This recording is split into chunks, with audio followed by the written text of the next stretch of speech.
What was the hardest chapter for you to write? You know, it just flowed. Once I realized what it was that I was writing at my mother-in-law's table, hi Mom, by the way, if you see this. I realized what I was doing was sharing how to live the life. And then it just came because I'll tell you the hardest part of writing the book was getting my ass in the chair. Once I sat down, I could write for hours, but it was, that constant distraction. I had one of my writers on one of my series said at one point, yeah, the distraction is he was from New York and he'd sit down and he'd go, oh my God, I cannot possibly work with my shoes laced in this fashion. I must redo these. There was always something to distract you from doing it. So that was the hardest part of it. Once I sat down, I could go for hours, and it just came because I knew what I was writing. I wasn't just sitting down and saying, well, what would I do? I knew what I was doing. Sure. So it was easy to go from one thing to another and get it done. So where do you think that resistance came from to sitting in the chair? Because once it came, it just... I'm still trying to figure that one out because I still find this, as a writer, I get an idea and then it cooks a long time in my brain and then I write but I'm not sure. I think that it might have been that this is not a separate career for me, but another one of those careers, and that we talked about people often have now. And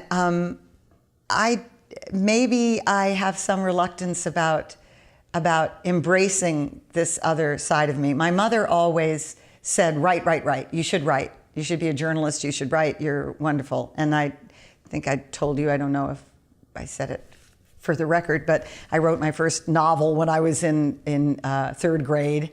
It was a novel to me. It was one of those big, do you remember those big tablets, like Red Chief Indian, they had a picture of a chief of an Indian tribe, and then the lines were this far apart, and I wrote with a pencil, and it filled the whole damn thing. And then my father said, hey honey, you want me to type that up for you? And so he took one piece of typing paper, folded it in half so it looked like a book, and the whole book fit on the four sides, the four sides of the, but I sold it to my class for a nickel a copy.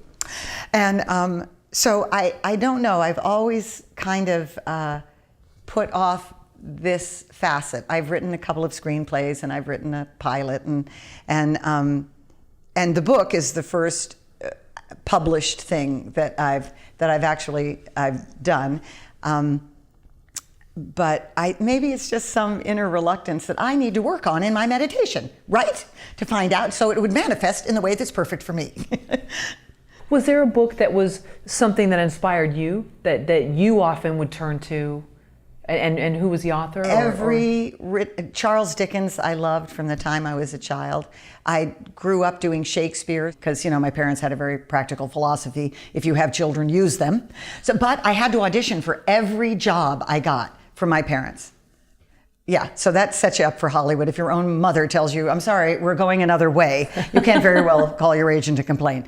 Anyway, I've always wanted to write, and I couldn't wait to be able to write. I can remember from the time I was 2, I was going to my mother, does PQZ spell something? And no, it didn't. And then I remember the first word I ever spelled, and it was zoo. Oh my God, it was over the moon. I was up from my nap. I was about 3. And I was pitching my letters, does Z-O-O spell something? Yes! I was so happy.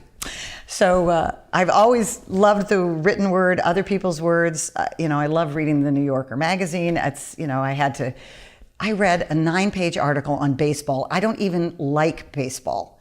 But it was so brilliantly written that I just had to keep going. So I think it's another side. I'm a Libra, so that right. Balance, So there's the acting and there's the writing, and I've always done both. But this one has had the most weight for the longest time. But I think that it's evening out now because I'm in the process of working on a couple of other projects, and so and loving it. So I think getting my ass in the chair is going to be a little easier now. I'm not sure, but I hope so. Also, Libras are teachers. Yeah, that's true. That is true, isn't it? And I have that Virgo rising, so that apparently is teachery too. That's good. Yeah, meticulous. That's good because they're very good with details and stuff. Anyway, sorry.